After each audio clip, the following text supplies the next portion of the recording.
Hello guys, இன்னைக்கு Sunday. காலையிலேயே போய் மீன் வந்து வாங்கிட்டு வந்துட்டோம். இன்னைக்கு வந்து சால மீன் தான் வாங்கிட்டு வந்திருந்தோம். எனக்கு, ஹஸ்பண்டுக்கு 2 பேருக்குமே சால மீன் அப்படி இல்லைன்னா அயில மீன் தான் ஃபேவரெட்டு. நாங்கள் அதிகமாக அதுதான் வந்து வாங்குவோம். நாங்கள் இருக்க இடத்துல மீன் வந்து நல்லா க்ளீன் பண்ணியே கொடுத்துருவாங்க. திங்கக்கிழமையிலேருந்து சனிக்கிழமை வரைக்கும் போனோம் அப்படின்னா நம்ம முன்னாடியே எடை போட்டு க்ளீன் பண்ணி கொடுப்பாங்க. ஞாயிற்றுக்கிழமை வாங்கினோன்னா முன்னாடியே வந்து அவங்க எல்லாமே க்ளீன் பண்ணி வச்சுருப்பாங்க. எடை போடும்போது 430 அப்படி இல்லைன்னா 440 இந்த ரேஞ்சில் வந்து எடை போட்டு கொடுப்பாங்க. அதனால எப்பயுமே க்ளீன் பண்றது தான் வந்து வாங்கிட்டு வருவோம். நான் வந்து கேரளா ஸ்டைல்ல தான் வந்து இன்னைக்கு குழம்பு வச்சிருந்தேன். வாழம்புளி யூஸ் பண்ணாம கேரளா பக்கம் யூஸ் பண்ணுவாங்கல்ல கொடம்புளி, அதை யூஸ் பண்ணி தான் குழம்பு வச்சிருந்தேன்.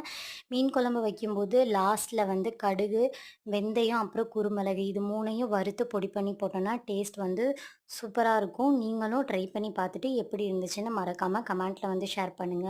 வீடியோ பிடிச்சிருந்தா லைக் பண்ணி சேனல் சப்ஸ்கிரைப் பண்ணுங்க. நாளைக்கு இன்னொரு சூப்பரான விளாக்ல பார்க்கலாம். Bye by.